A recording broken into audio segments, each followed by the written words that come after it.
Tidying up my rooms, hiding the mess, you know. Get back in there, love. Yeah. Getting that pile of love. It's been a long time since I did a sort of talking directly to camera video here on my channel. And that's kind of because, as you know, I've been trying to figure out what kind of things I want to film and what kind of things I want to share, really. So many of you know or have clocked on that fitness is a huge part of my life. And some of the people who've been here since the beginning also know that I've always struggled with eating disorders, mainly binging, but also a form of bulimia, exercise bulimia, which was when I was growing up. And, you know, as I'm now getting older and fitness is a huge part of my life and I'm basically in my 30s, I'm really learning a lot about myself and still trying to figure things out, basically. I do occasionally talk about binge eating or, you know, food and that kind of thing, but not a lot, just because I know it can be triggering for some people and I don't want to say anything that's wrong, or I don't want to, you know, I don't want to share things when it's, for me, a kind of ongoing process, and I'm up, I'm down, I've changed my views, I've trial and errored, you know, even for someone who's been online for about 12, 13 years now, sharing pretty much my life or what I choose to share from my life. Talking to the camera has always come really naturally to me, but as I've been in my 30s and sort of figuring out life, it's become harder to do that. But I finally feel like I'm at a place where I know what I want to share, and unfortunately for a lot of you, you won't like this, but it is going to be fitness related, as well as food and sort of mental health in relationship with food and fitness. And it's all just from my own sort of experience and perspective. I shared a short the other day, which was just a reminder for anyone that may have binged to eat the next day and not to starve yourself. And I really was thinking about this again this morning, and I just thought, that's great, I've given everyone a reminder, but how can I help them with just a few thought processes that I've been implementing into my mind whenever it happens to me, to help me overcome it. And even if I'm not fully overcoming it, it's helping me sort of progress towards potentially one day overcoming it. You know, I've always thought to myself, I'm always going to struggle with this relationship with food and binging and whatever it is, right? But what I'm learning more and more is that there could be a potential end to this, and it's all to do with the way I think. Similar to how I changed the way I think about fitness. Once I started to work out for reasons that were not to do with how I look, that's when I actually saw change, and that's when I was able for the first time in my life to be consistent. If you find yourself binging or overeating, feeling like crap, and you're overeating to the point of uncomfortable fullness, and past that where it becomes painful to the point where you're literally abusing your body, you feel horrendous, to the point then where you cancel plans, where you stay indoors, where you decide that the next day you will starve, or you'll just make up for it, or where you decide, I'll work out an hour extra than what I had originally planned, and you absolutely go off in your workout and you completely overtrain yourself, overwork, and then what happens is the cycle sort of continues, because then you become tired, frustrated because you're super hungry because you did extra work, but you're starving yourself, and you've starved yourself all day. Nighttime comes, you've got the thoughts to yourself, you think, oh, I'll just have this. Sometimes it's just a feeling and it comes out of nowhere. For me personally, it's usually to do with control. So when something in my day has gone off track, or it's not part of the plan, usually that can be a huge trigger for me. That, and also having to socialize with people or having stressful conversations, things like that is usually what triggers me. So the first thing that has 100% helped me, and it's really difficult to do, so it's a lot easier said than done, but it does help if you manage to get that thought in before you take action with the urge to binge with food. And that is distraction. So whenever I get that feeling, what I've tried to do, and it's only worked a few times because I've remembered, I stop, I take a pause, take a deep breath, which just comes naturally. Sounds cliche, but it actually just comes naturally when you pause, when you're in that state of fluster or panic or fight or flight, whatever it is. When you take that minute to just think, what happens is you can allow yourself to have a distraction. So sometimes I say to myself, no, I am gonna binge, because sometimes with binge eating, it's actually planned. I know. You won't understand it unless you are a binge eater yourself. So what I say, I tell myself, no, I will binge because I want to binge. But before I binge, let me go upstairs and get changed or wash my face, or let me go and do something that I was also planning to do. And usually what I've found when I've managed to get to that point, when I go and do the distraction, by the time I've done it, I've forgotten about the binge. And I carry on my day as normal. And I remember this has happened to me about 3 or 4 times, and I've thought to myself, wow, if I can just get that moment of pause before I act, when I'm in that state of stress, that will really help me. So distraction, number 1. Number 2, if you do fall into a binge, this is like my biggest piece of advice. The next day, don't starve yourself. Don't skip breakfast, because there's a high chance you're going to end up in that cycle again, whether it be the next day or whether it be the following day. So you might starve that day and it all goes well, or you starve and you have one meal and you feel back to yourself again. But the next day, what I've found personally is I binge again. And then I'm like, okay, now I've had 2 days of binging in the week. The week has gone to absolute rubbish. And I just feel so rubbish about myself that I literally don't even get dressed for the whole week. I just wear gym clothes. Like I get to the point where I'm too scared to try on my jeans that I had worn last week, because in my head, I've told myself I've gained like I tell myself these jeans are not gonna fit. And I'm so scared of that feeling because of my history with weight loss and body image and all of that stuff, which is a whole other video. This video is I've got so many, like, can you feel the passion? Because I'm sweating. Anyway, next day when you've had your breakfast and you're not starving yourself, first thing I want you to do is go and get dressed. Whether it be in your gym clothes or whether it be in the outfit that you had planned before the binge, go and put it on.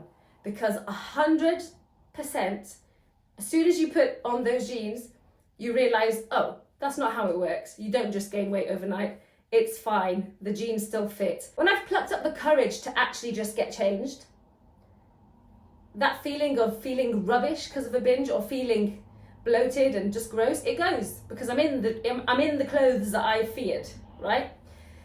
So the hardest part is just convincing yourself to go and do the thing you're scared to do, which could be to get dressed after a binge or to eat after a binge. Not a lot of people give advice on what to do during a binge, because obviously no one wants to advocate to do a binge, but the reality is it happens to a lot of us.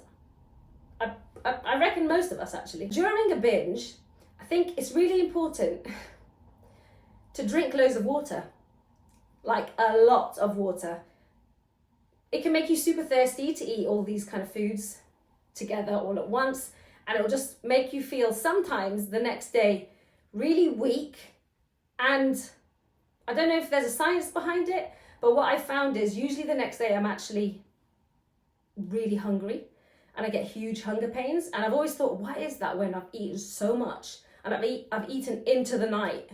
I barely slept as well because I've eaten so much. And then the next day, why am I so hungry? You've overloaded your body with way too much food than it's used to or than it needs. And what happens is it works so hard to process that food. So it makes sense that you would feel weaker or extra tired or extra hungry even. Don't feel bad about it. And don't feel like you're the only one. And you know what? For all the years I've talked about eating disorders, binging, body image, I've never gone into like that, even this kind of detail. And this is not even detail, but like I've never really shared with you what it's like to have a binge night. It's easy to glamorize that kind of situation online where you kind of just like, oh, I binged, I had a whole pack of cookies. And I'm like, whole pack of cookies, cool. Like to me, and everyone's different, but to me, one whole packet of cookies is not a binge. Like to me, that's like, okay, I had a whole pack of cookies, but I haven't overeaten. I've had too many cookies, which are not good for me, but I haven't overeaten to the point of pain, discomfort, bad mood, and all the other stuff that comes with it. And this is something I've always said to people and they don't believe me. I always thought it was like a personality trait. I was like, I can eat for England. I reckon I can win an eating competition. You know, I can down 10,000 calories in 2 hours. No one believes me because I'm not a big person. They don't believe me. And I'm like, yeah, but I am. I wish I could show you, but that would probably be, I don't know. I don't think it's weird to show, but it could trigger people. But also, I feel, you know, people who binge, we're not proud of it. Like I feel shame. I feel ashamed when it happens. I feel embarrassed. So yeah, basically, and I feel out of control. So it's not really something that you naturally would want to share with people you live with, even people you know, let alone the internet. But I have thought about sharing that, probably not a video of it happening, because when you're in that moment, the last thing you think is, oh, let me get this for content, because it's not a nice, really moment to be in, you know? And also, I would be worried of the dangers of getting my camera out during a binge episode, because what that could potentially turn into is, oh, let me just binge tonight so I can make content. And that's a very dangerous cycle. And I see that kind of happening online a little bit with food bloggers and stuff. But anyway, last tip for you, which is actually really important, and it's something that I've never ever done until, I'm not joking, until the last 3 weeks, and that is don't weigh yourself. It's so hard to not get up in the morning and the first thing you do is get on the scale. It's so hard to not do that. And over the last few months, I went through a phase where I was weighing myself every single morning, multiple times a day. But that was because I had a weight goal, which was to do with my fitness program. But I achieved that, I've done it. And so now I've been in the process of to stop weighing myself. So it's really interesting how, you know, fitness is for health and, you know, we promote all this stuff, but so many people don't talk about how, when you do get into fitness, how it can actually lead to a less healthy state of mind, and it can lead to a bad relationship with your body and food rather than the opposite. Stop weighing yourself. You can measure progress without the scales. And let me tell you something about the scales. One day you wake up, you're this weight. The next day you wake up and you're heavier, and you haven't overeaten, you haven't done anything wrong. We're women, our bodies change, and we just have to get over it. So the numbers, if we're so strict on these numbers, it literally is just controlling our lives. Whether it be food controlling our lives, or the numbers, or how our clothes fit. You can measure progress in other ways when it comes to fitness. One of the other ways you can measure progress is how strong you're feeling, how good you're feeling after a workout. Put in there as well, when you do start your fitness journey, or if you are training, I really would avoid, if you're a regular person like me who just wants to be fit and, you know, get healthier or wants to like learn new moves, avoid training in the bodybuilder split where you're kind of just doing back and biceps and like you're training to build your body. I would avoid that kind of workout, and I would look at your endurance progress, your performance progress, your strength progress, and your functional fitness. So how is your fitness in the gym going to aid your daily life? Because that is what the majority of us are trying to do. We're not competing, we're not making money from this. It's just part of your life to look after your body, right? And I think the bodybuilder split is what can really lead you into the focusing too much on how you look, when really the best balance, personally for me, if again, like you're just a regular person like me, if you're going into bodybuilding and that's what you're into, that's fine. I'm talking about like the regular person who wants to start fitness, okay? Because unfortunately the bodybuilding split is what is mainstream fitness. It's what we see. When we see bloggers, they're like, I'm doing leg day or quads and hammies or glutes and hammies, whatever it is. I don't even know the split because I don't do them. But this split is literally to build a certain shape. If you want to go do that, fair enough. I'm just saying to avoid the unhealthy obsession with how we look, which is something I'm still dealing with and I have done forever. Just to look at fitness from a different perspective. Look at how it can aid your current lifestyle, okay? Because yes, you can build your body, but genetics come into play hugely, and no one talks about that. I see a lot of women online, oh, how I built my booty from this to this, and beforehand, there's not much there. Afterwards, there's a huge back, right? And that's great and stuff. Let's talk about genetics here. If me and my twin sister even, this is how much it affects people, right? Me and my twin sister, yeah? Born at the same time. If we ate the exact same amount of protein and we trained the exact same way and we trained butt 3 times a week, our butts would still be different sizes to each other. It would still come out looking different, even if we did the exact same thing.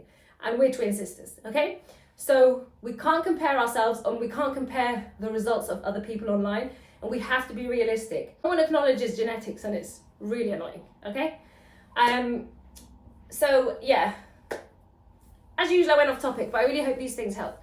I know there's a few of you on here that are so helpful, and what you will do is you will summarize these points for me in the comments below, and for that, I am so happy, because what I'm going to do with that comment is I'm going to make a shorts video out of it. So if you could put it in with the minutes and stuff, that would be lovely. I really hope I come on here much more, whether it be to share workouts or to share food stuff or to share chat, whatever it is. As usual, let me know in the comments and I will do what I feel like I can.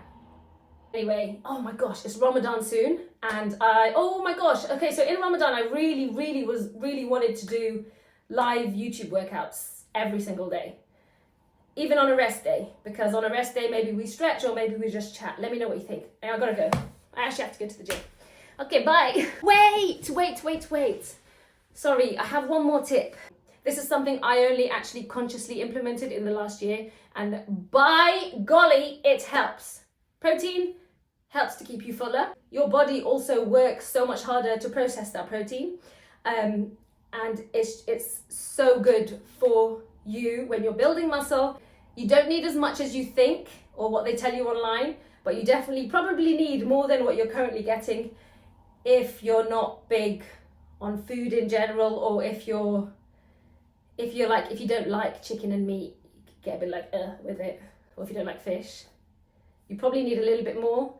But actually, what I learned is that you don't need as much as you think, because too much protein will be just too much for your body to handle as well. So just do a bit of research on that. And also, what else was I going to say? Oh yeah, no, this one's really important. Okay, so let's say it's the end of the day and you have the urge to binge, and you tell yourself, I'm going to go over my calories. If I binge, I can't.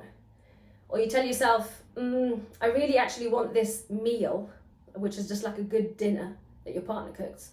I'm talking from experience. But if I eat that meal, I'm going to go over my calories and then I'll gain weight, whatever. And then, so I might as well just binge. So then I tell myself, or you tell yourself, I might as well just binge. I'll just binge and I'll start again tomorrow, right? Try your hardest to just give yourself that extra meal that you think is going to make you put on weight. Give yourself the extra meal and then see if you want to binge after it. More than likely, you're not gonna. If I just get to the point where I just have that meal, I'm gonna go over my calories by what? I don't know, 500 or something? If I binge, I'm going over by about 5,000. Which would you rather do? Have the meal that's taken you over, which clearly is gonna nourish your body and fuel your day-to-day activities? Or would you rather do the binge, which emotionally is gonna destroy you, abusing your body? Your body has to work so hard to process that. You feel like crap the next day. You have to go through this whole process of starting over and over. The cycle just continues for years and years. With all the points I'm saying, the hardest part is just allowing yourself, just saying, just stop these toxic thoughts and just have that meal. And take each hour as it comes then. How do you feel after that meal? Anyway, okay, now I'm going. Sorry, this was all of them.